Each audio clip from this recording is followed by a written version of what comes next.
ending. So kick back and listen, it'll make you grin. Every Wednesday night at 9 p.m. Central Standard Time. Yeah.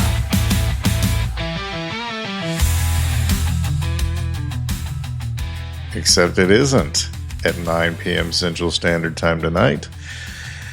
Because once again, I have had to work late at work, and it's really getting old.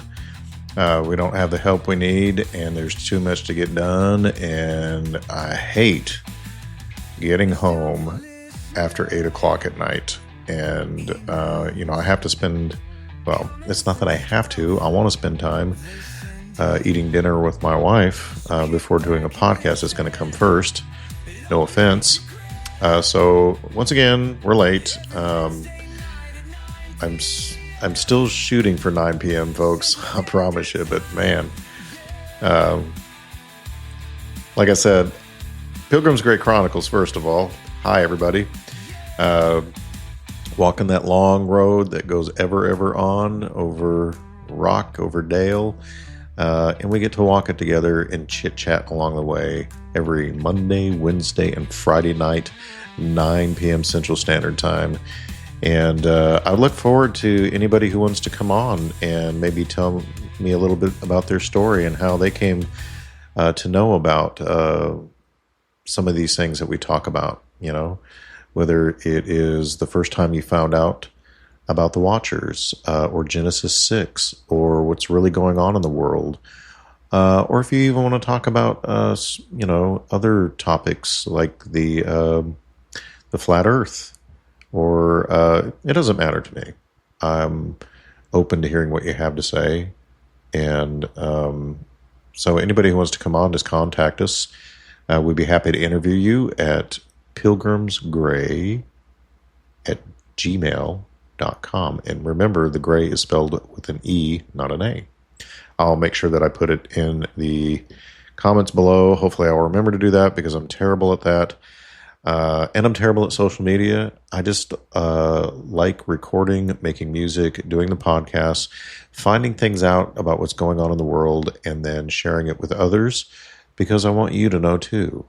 And I think it's important to know these things and to expose evil and to call out things that are good. And so let's call out something good, because I want to give a shout out to Rebecca Spalding, who on our Antikythera mechanism video, the night that my wife and I got into an accident in a car and was late putting out the show Monday as well.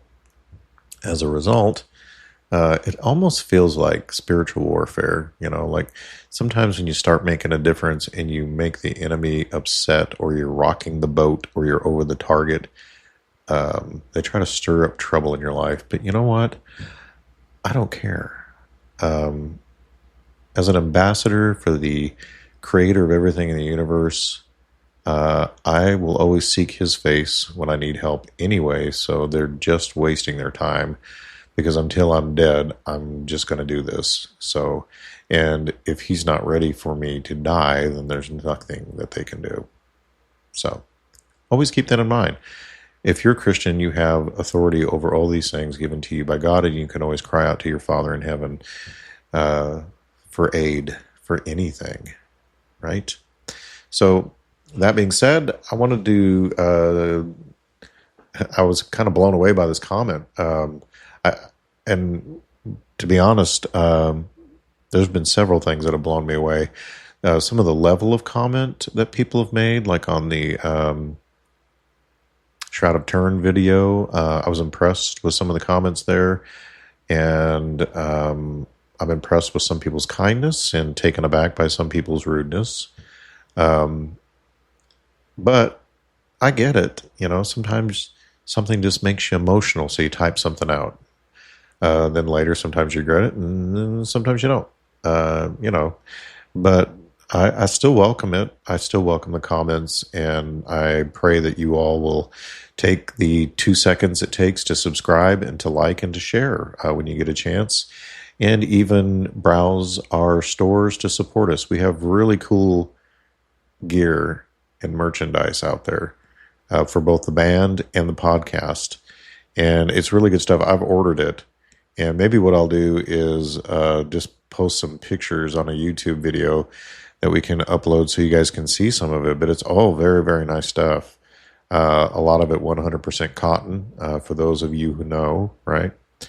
No, just kidding. Look, there is something to wearing 100% cotton or 100% wool, and it has to do with frequency, vibration, and all these things. And I'm not into New Age stuff. It's not what I'm saying. But even God in the Old Testament said not to mix materials, right? And linen. They're all actually good for your body, because we do, if you believe like I do, that when God spoke everything into the universe, he did it using, because of his voice and because he is light, and in him there's no darkness at all. Everything is pretty much made up of vibration and light in this universe. And because he would have spoken into the world, we now have time. The universe had a beginning, our physical universe. So, and whatever is made up in that universe, I still don't 100% fully know or understand. I don't think anybody really does. I know a lot of well-paid organizations like to tell you they know, but I don't know that they really do. Anyway, back to Rebecca. I just wanted to say thank you for this comment where you said, "Where can I go to see the words of this song? I want to share it at our Passover." So I was really touched by that, because we work really hard on coming up with the lyrics and the words and the music, and the song actually at the end of the Antikythera Mechanism video. I just put it up there as a pre, whatever you want to call it, for when our album comes out, maybe by the end of this year or next year, our second album, I should say. The first album is already out there. Of course, it came out at the end of January, and it's called 11 Z's by Pilgrim's Gray. The next album is tentatively called The 12s, and it primarily centers around the connection between the patriarchs of the Old Testament, the apostles, the 12 of them in the New Testament, and the constellations in the sky, and what God was trying to tell us in his story written in the sky clock up there in the atmosphere. What's going on with all these things and how they're kind of interconnected. I don't think anybody knows 100% for sure, but in a song, I can conjecture all I want. So that's what I've done. And so there's 12 songs on there, but only 6 of them deal with that subject, because I interconnect them, taking 2 patriarchs, 2 apostles, and 2 constellations that are kind of related in each song, and how I feel the story kind of plays out in the sky. And hopefully you'll enjoy it, and try to figure out. I'm going to try to be a bit more mysterious on this album, and let you all decipher and figure out what that story in the sky is that's going on, how it's playing out, and how it's all interconnected. So you get to do the thinking. And then there's going to be 6 other songs on there for a total of 12. And I've already got 1 or 2 instrumentals that are ready to go. And one of them is a acoustic piece dedicated to my wife. And anyway, I think you'll enjoy that one too. So I did, Rebecca, put the words as I promised. I know it's late. Hopefully you'll see it at some point. But I wrote to you what it was about, and I'll just read to you the lyrics real quick. Many of the words repeat themselves because it's kind of a chorusy thing, or whatever you want to, verses, choruses. And so I'll just read through where they no longer, they're no longer going to repeat themselves. So here's the lyrics. It's Inception. I'm in the shadow of the gate. 2 sons of wrath, too early great. One with vengeance in his breath, the other cloaked in lust and death. Next verse. But blood cries louder than the blade, and hearts are melted when they are weighed. One became the voice of priests, the other bore the lion's feast. So, just so you know, I mean, if you haven't figured out already, that these beginning verses are about Levi and Judah. And then it continues, the altar called, the scepter rose, through fire and flaw, the story flows. Twin paths forked beneath one name, sons divided, yet both reclaimed. Flame in hand, they cried for rain, fire from heaven, death without shame. But the master whispered through the storm, not yet the time, the wine must form. One walked quiet into the blade, the other saw the stars cascade. He held the scroll, he touched the veil, he wept where thunder could not wail. And this is beginning to talk about James and John, the sons of thunder. Brothers still in sound and sight, bound by love, divided by night. From fishing nets to crowned decree, one gave blood, one saw the sea. And then we get into Gemini and Cancer's constellations, and it says, twins of sky both wound and weave, locked in orbit, never leave. One reflects, the other guides, one ascends, the other hides. And then we continue on into the interconnectivity, the altar called, the scepter rose, through fire and flaw the story flows. Twin paths forked beneath one name, sons divided yet both reclaimed. And then it repeats. But this time it says, flame in hand they cried for rain, fire from heaven, death without shame. But the master whispers through the storm, not yet the time, the wine must form. And then it will repeat some of the other verses. And then at the very end, it says, a fold is set beyond the flame, a gate unopened, none yet name. The stars remember every scar. They mark the fold, they frame the war. And then the last two verses repeat twice, and it just says, in blood they came, in fire they split, in grace they'll rise when stars are lit. The fold is full, the twins still turn, await the spark, the lion returns. And that's, that's the song. And I'll play it at the end of this particular podcast for those who haven't heard it yet, and I hope you enjoy it. We recorded that in 2 different weekends. I laid down the rhythm and keyboards. I don't know if you can tell there's keyboards in there, but they are, to undergird the rhythm and the bass. I plan to do more with the drums. I plan to add more guitars. There's supposed to be a guitar solo that comes towards the end where it kind of has a drop off and a woman kind of just singing in a Middle Eastern-y vibe. And my solo will kind of mimic it at first and then rise really high with the note along with her note, and then I will just shred to the end of the song. That is my plan. And hopefully I won't have to do much more than 1 or 2 takes. Sometimes when I'm just not feeling it, it can take me anywhere from 7 to 8, or one day it took me 10 or 12 before I was happy with what I had, and then I just have to go back and patch them together sometimes. But that is the magic of working in your own home studio, right? I don't have to worry about, oh my gosh, we're paying $200 an hour, So it's pretty nice, gotta say. And then I also wanted to say to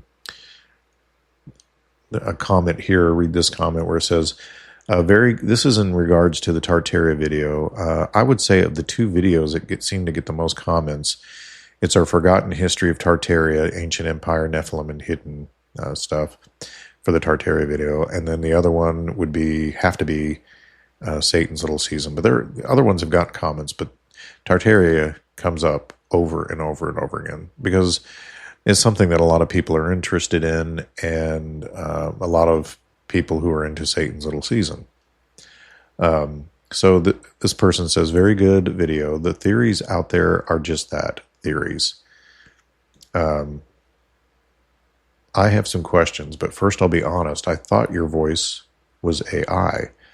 Glad it's not. Well, I hate to disappoint you, but for that particular Tartaria video, it is AI. As I've explained, like right now, as you're listening to me, obviously it's not AI. But at one time when I was very first starting out my YouTube channel, before I just decided, time permitting, I would just do a podcast because it's very, very time consuming putting video and images together. And it's way easier just to do a podcast and speak about the subjects I want to speak about without having to do a ton of video editing, because I work over and I'm gone from the house 50, 60 hours a week, Tuesday through Friday. And as you can see, I have a target of 9 p.m. Central Standard Time, but because work is, kicking me in the backside here lately, it's even hard to get a podcast done. So I'm doing what I can, and maybe once the podcast really takes off and people start merchandising, or they want to show off the show. In fact, I'll make a deal with you. For those of you who wind up purchasing gear, send me a picture of you in it, and I'll start putting those images in the podcast, and you all get to see each other as a big community. I'll be happy to do that, or even come on the show with your gear. And I wear the gear when I'm doing the show a lot. Maybe I need to put that on camera. I have a camera ordered, still hasn't got here yet. So, but for those who want to see me, there is a interview between both me and Justin Brown, or Doc Brown, as some people know him, from the Prometheus Lens podcast, and then also Riley from Midwest Mythos. So I'm on both of those if you want to check those out. So in answer, I said, he says, anyway, he was talking about my voice being AI. He says, glad it's not. And then anyway, the idea about Jesus saying some will not taste death, God saying he will not delay. I read it but can't remember the scripture. Do you think, or our timeline has been altered even without the millennial reign happening already? Do you think there was, or many different past civilizations that were advanced with technology? If not, how do you suppose these massive, elaborate temples and buildings were built with such few tools? And what is your faith? If you haven't addressed that somewhere else, this is my first video of yours. Thanks. So I answered and said, I really appreciate your thoughtful comment. I'm glad you caught that my voice isn't AI. Though with the way things are going, I'm half expecting AI to start quoting my video back at me soon. Yes, I thought he was referring to something else, but that particular video, the Tartarian one, was an AI voice. Most of my videos after that are not, and you can tell. Just listen to the podcasts and listen to the different videos, and you will instantly be able to tell, the difference. Anyway, so I said you raised some great questions, so let's touch on a few. Some will not taste death. That line from Jesus in Matthew 16:28 has sparked a lot of discussion. Some interpret it as referring to the transfiguration event that follows right after. Others see it as prophetic of the resurrection or even the end of the age. It ties into deeper mysteries about time and perception, which leads into your next question, timeline manipulation. Yes, I do believe our understanding of time, history, and chronology has been tampered with, whether through spiritual deception, corrupted records, or even technologies we may not fully understand. That doesn't mean I believe the millennial kingdom has already happened, but I do think there's been a fog of war effect placed over the timeline for a reason, and it could be part of the ongoing seed war strategy, confusion to hide their real plan. And here's kind of why I think that. I do think they like to, under the Watchers, the rebellious sons of God. I know people think there's 3 incursions or whatever, but I think we just are familiar with the headline news incursions. We have the main one, the Golden Age, the antediluvian world. But there's always attempts by these beings to confront God and to thwart him and to make him angry, and to basically take the world that God created with his laws and his moral code and things like that and completely alter it to what they want. And they're constantly fighting back and forth. I mean, ultimately God wins, but he did put into motion a world of creatures made in his image, everything from angels to us, and we get to freely choose things. And this is the particular world of free choices he put into motion. He knows what's going to happen. So I don't understand the point of fighting against that unless, I don't think, in my view, they're not really fighting against him per se, but maybe they feel like they can win a reprieve somehow by making us no longer in his image. I think they've been trying to do that all along, steal our birthright, ruin us. I think that's why they tried to make chimeras out of us. You know, you see centaurs, half human, half horse. I think that wasn't just to be cute and just to anger God. I think by making us no longer human, then we no longer qualify for our birthright given to us by God. See? Make us into something like half human, half lion, half human, half wolf, half human, whatever. As long as we're no longer human, I don't think they care. As long as we're no longer made in his image, as his, ambassadors, as his, like him. They change us, both internally and spiritually, which is why everybody went walking around in the antediluvian world with every thought and deed and action continually evil all the time, except for one family who probably separated themselves from these other people or did not partake in whatever caused them to be that way, right? And then you have, of course, the Tower of Babel, where they did the exact opposite of everything God said. They decided to all gather in the plain of Shinar and build a tower to confront the God that had just flooded the world, and get in his face. Maybe even try to break into heaven. Who knows? I don't necessarily think they try to do that by physically building all the way up there, because the words used can also mean that they, were building a tower that would be a gateway to the gods, like a portal. And we have legends and writings about portals all throughout history. This seeming ability to travel into either different parts of the physical world or into different realms or worlds or whatever through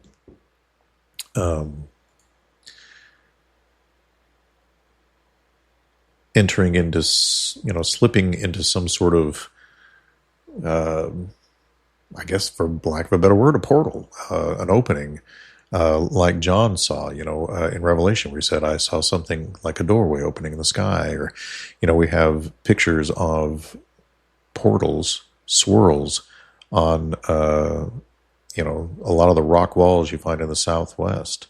Many of us have seen these things, and you can just put two and two together and figure it out. But anyway, Babel was one, and then I think of still even in the days of Noah, because Babel was being built during that time, and Noah was still alive.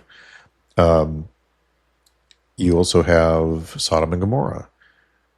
I think those guys, the town, it was everybody in the town, they, I think, knew those were angels, and they wanted to sleep with them and go after strange flesh. It wasn't just sodomizing and homosexual activity and all these things going on in Sodom and Gomorrah. I think there was every perversion you could possibly think of, including bestiality and the desire to sleep with angels. Strange flesh is the literal translation, whatever. And so you had it going on again. And it's like that's a huge, big no-no. I think if genetics are tampered with too much, it draws God's wrath, because you're literally playing him and impacting what he created and changing it to your own likeness or image. And that's just a huge no. So he shuts it down every time we start doing it, along with the help of the rebellious angels who encourage us to do such things, to, make God mad. And I think later we probably had,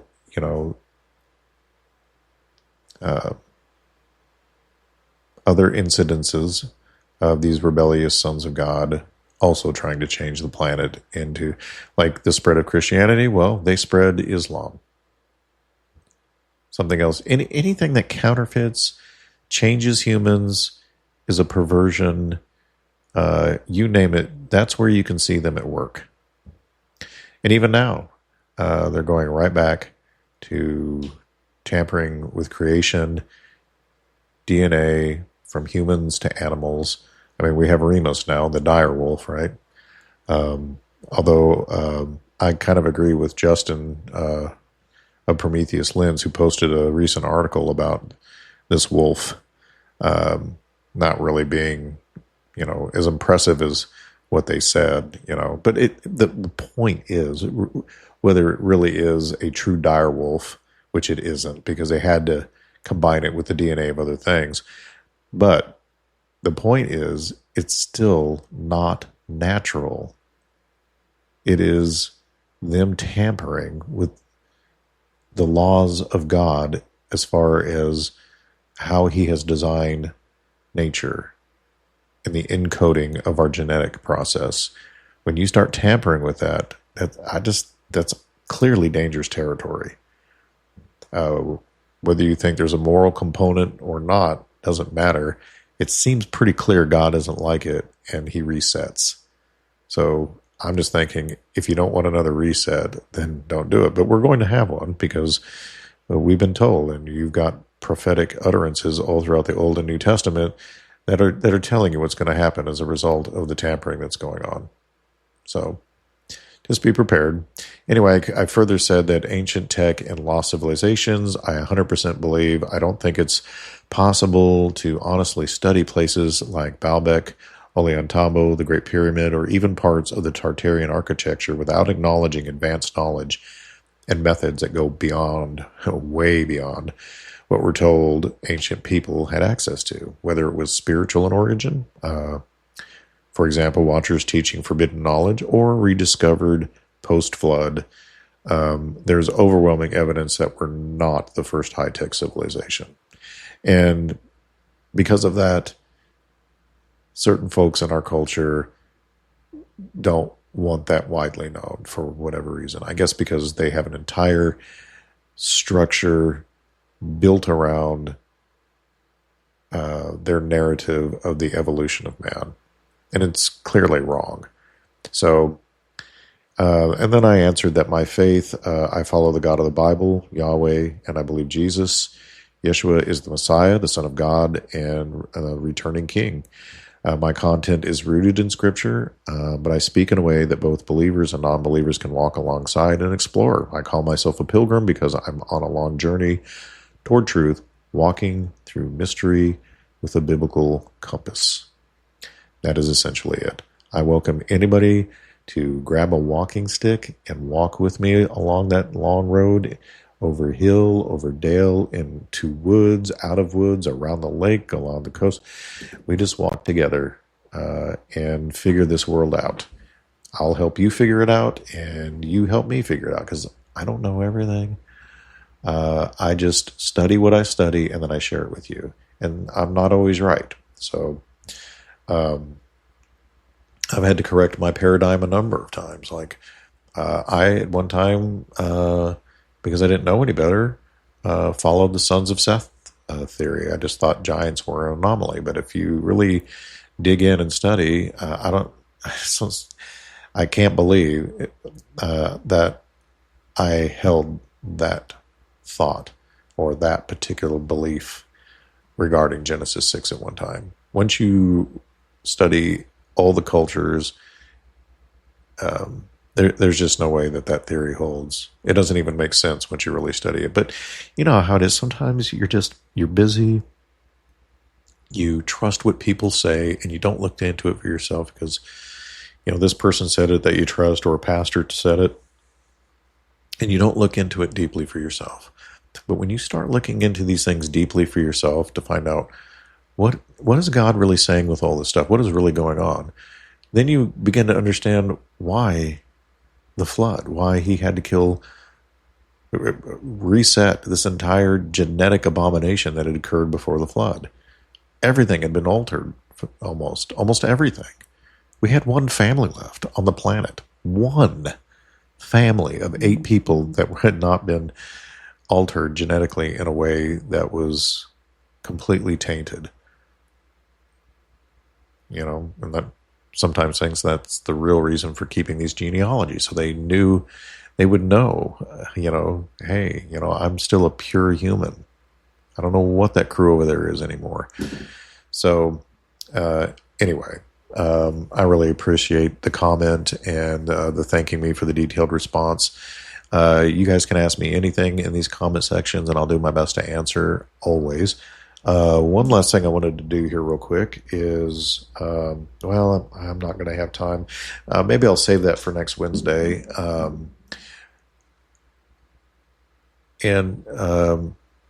Anyway,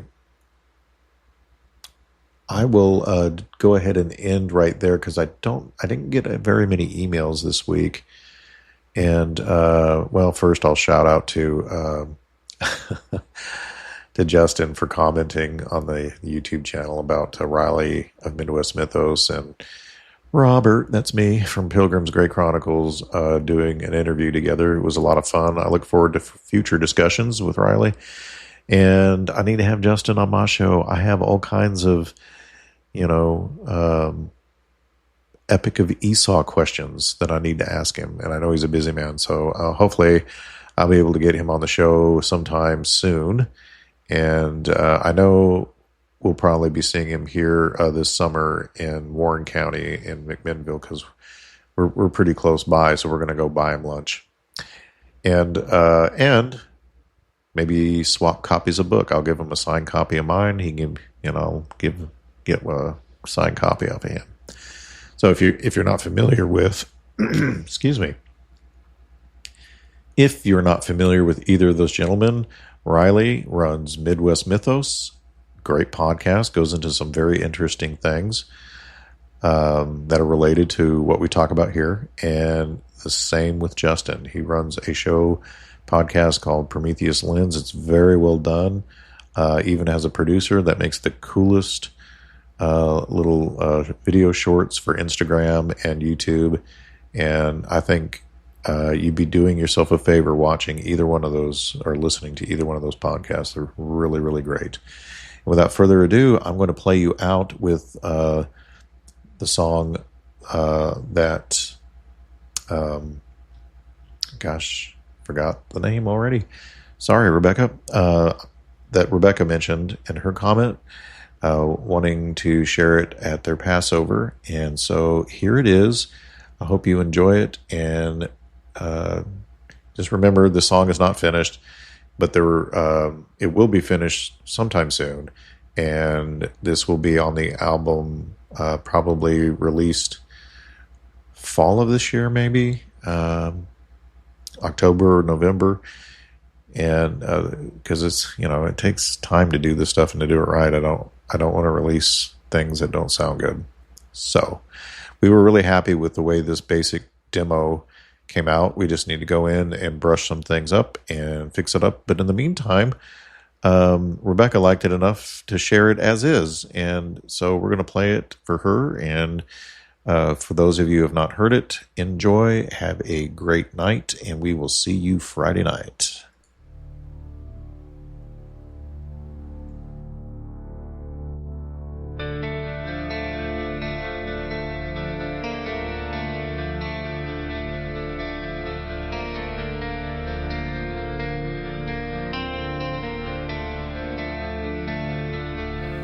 Deception, I am the shadows of the gates.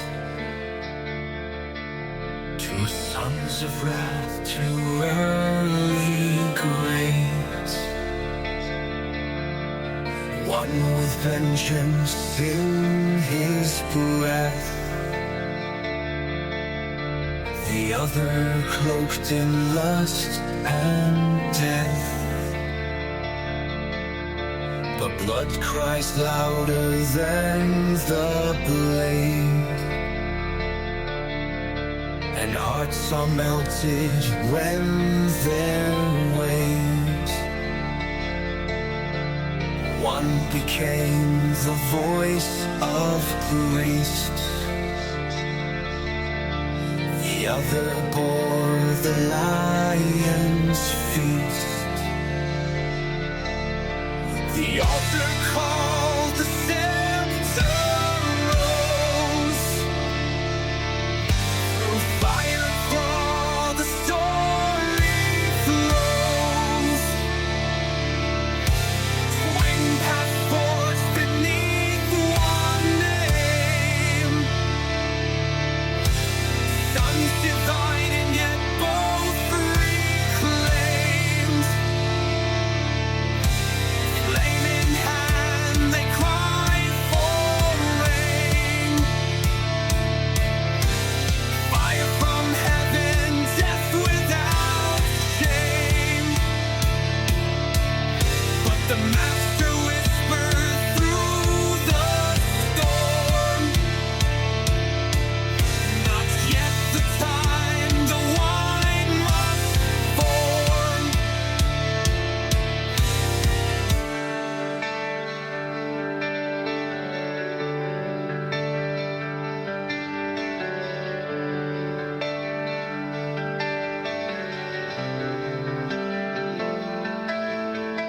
One walked quiet into the blade, the other saw the stars cascade. He held the scroll, he touched the veil, he wept where thunder could not wail.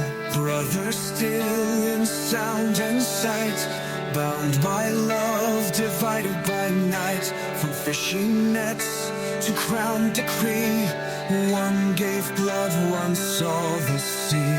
Twins of sky, both wounds and weave, locked in orbits, never leave. One reflects, the other guides. One ascends, the other hides.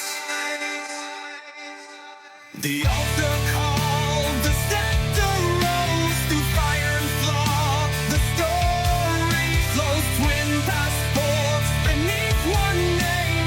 Sons divide, yet both reclaim. Flame in hand, they cry for rain. Fire from heaven, death without shame. But the master whispered through the storm, not yet the time, the wine must form. Walked quiet into the blade, the other saw the stars cascade. He held the scroll, he touched the veil, he wept where thunder could not fail. Brothers still in sound and sight, bound by love, divided by night. From fishing nets to cloud decree, one gave blood, one saw the sea. Winds of sky, both wound and weave, locked in orbit, never leave. One reflects, the other guides. One ascends, the other hides. A fold is set beyond the flame, a gate unopened, none yet named. The stars remember every scar, they mark the fold, they frame the war. They fly, they split, in grace they'll rise when stars are lit. The fold is full, the twins still turn, await the spark, the line returns.